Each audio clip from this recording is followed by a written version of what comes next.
Hi everybody, my name is Lukman. So today I'm going to be talking about how to manage your AWS EC2 instances within your Azure portal. And the service we are going to be looking at, or the service we are going to be using to do this, is a service within Azure that is called Azure Arc.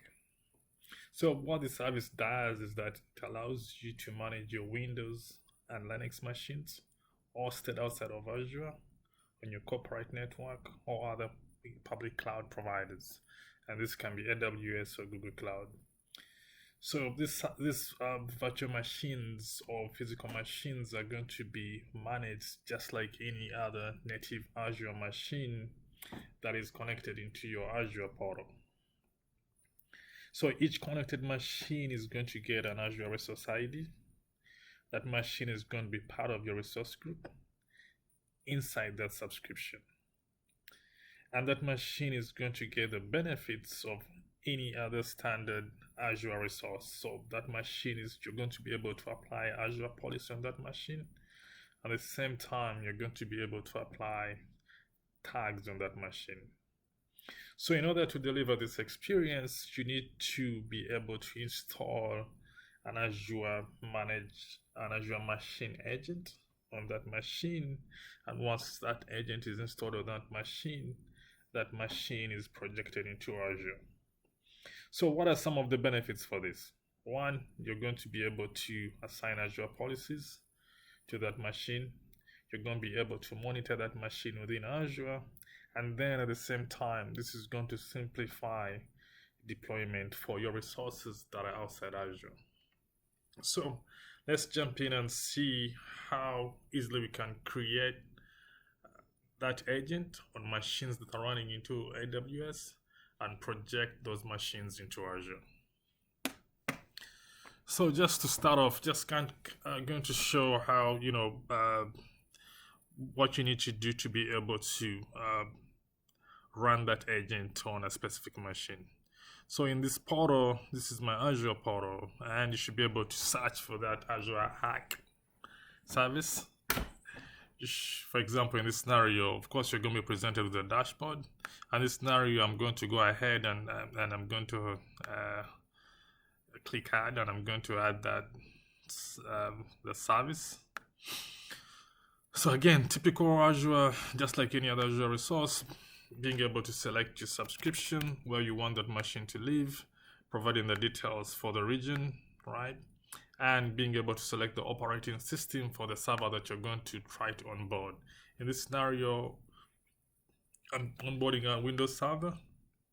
And if that server is behind a proxy, being able to provide the proxy endpoint for that server so that the server can be onboarded through that proxy, right? And again, being able to include certain tags. So by default, these tags are going to be included for you. However, you can also include custom tags if you wanted to, right? For example, you can add cost center tags or any other tags that are going to help you manage that machine within Azure. So once you do that, that generates a script for you. So you do this if you're doing a one-to-one, in the sense that if you have a single machine, 2 or 3 machines, it's easier to just download this single script that you're going to run on that machine, and it's really going to be up to you how you want to run that or execute the script. So what happens once you run the script is going to generate, it's going to download the agent, and this script is going to ask you to authenticate into Azure, right? So that machine can be joined to Azure. So this is one way of doing it. However, if you have hundreds or thousands of machines, then the experience is going to be a little bit different. Then in that scenario, you're going to use a service principal, because if you use a service principal, that service principal is not going to require you to manually authenticate into Azure. It's going to do that authentication and authorization in the backend, right? So in order to do that, again, there's a good documentation here, and within that documentation you get 2 scripts. The first script is going to be for your Windows machines, and your other scripts is going to be for your Linux machines. So focus on these scripts. Again, being able to pass these Azure constructs, your service principal ID, your service principal secrets, your resource group, tenant ID, location, and subscription.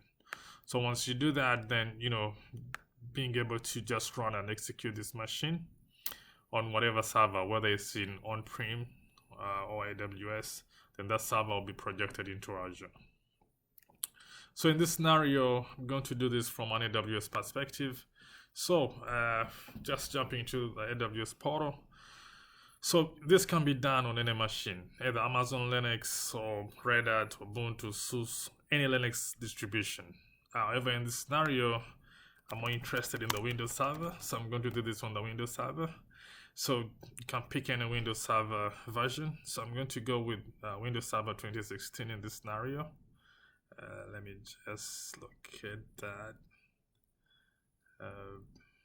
Yeah, here. So I'm going to go with a typical T2 Micro, since this is just a test case scenario. And of course, a typical setup of an EC2 instance. In my scenario, I already have a VPC. Within that VPC, I have a routing table. On that routing table, I have an internet gateway, and on that, I've associated my subnet to that routing table. And the reason I'm doing that is because I want my EC2 instances within that subnet to be able to talk outbound, one, to be able to download the agent, at the same time to be able to connect to Azure as well, connecting to the Azure portal. So the way I'm doing that, because I don't want to log into the machine every time, I'm going to use user data, AWS user data. And what I'm going to do is copy whatever script that has been provided here, right?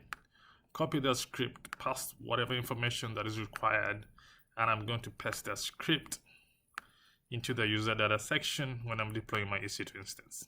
And of course, with this, I'm going to go through all the steps, and I'm going to provision that EC2 instance. So in my case, I've already done that. So if I go to my AWS instances, you're going to see that I already have 3 EC2 instances running, right? So with that, because this instance is already running, so those instances should be projected into Azure. So I'm going to switch gears and then jump into the Azure portal. So jumping into the Azure portal and going back, in this case, clicking on the servers, and of course you're seeing that those servers are projected into your Azure portal. So with this, again, based on what we said, one, you should be able to see the status of those servers. You should be able to see the resource groups where the servers are deployed, the location, and the subscription for the servers.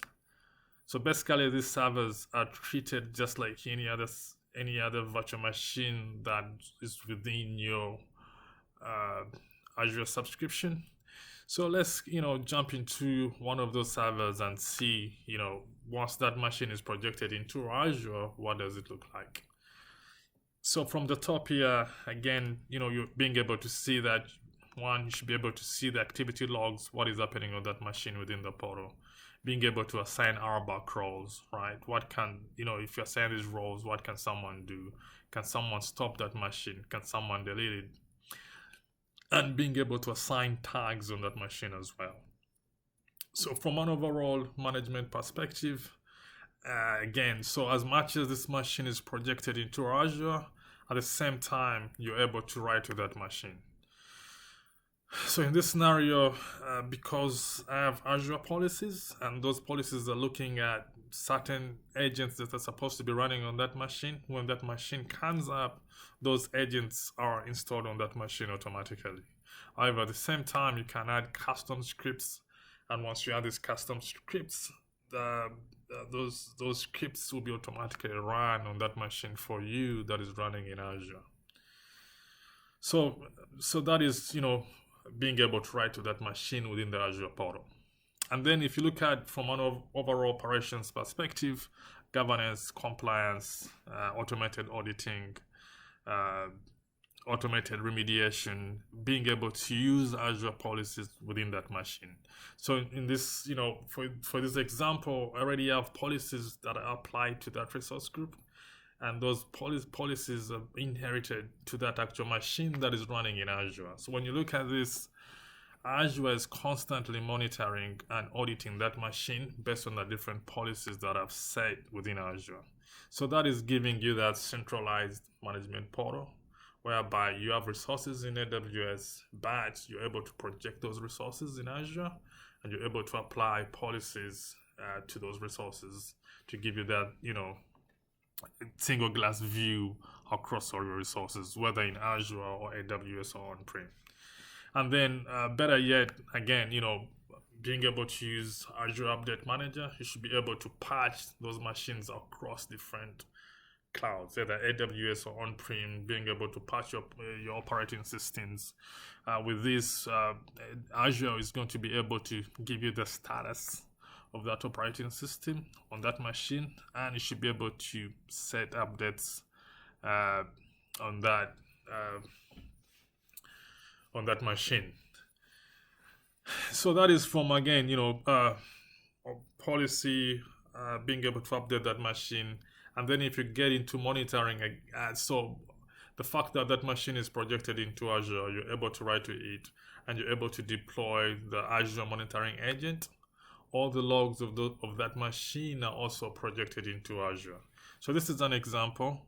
And within this example, you're able to see the different ports that are open on that machine, right? And the different services, the different processes that are running on those ports within Azure.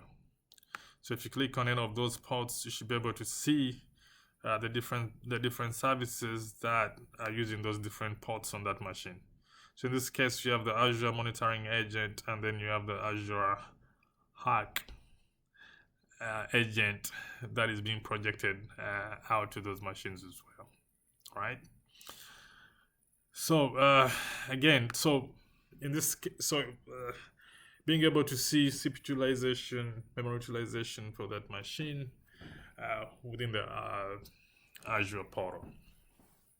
So when you think of it, the value prop here is that, look, you have all these machines across different data centers. You have these machines across different public cloud providers. And the overall management of those machines can become extremely difficult because you're using different tools across all those different environments. So being able to centrally manage those using the Azure control plane, and being able to apply governance and policies at scale is the value that this service is bringing.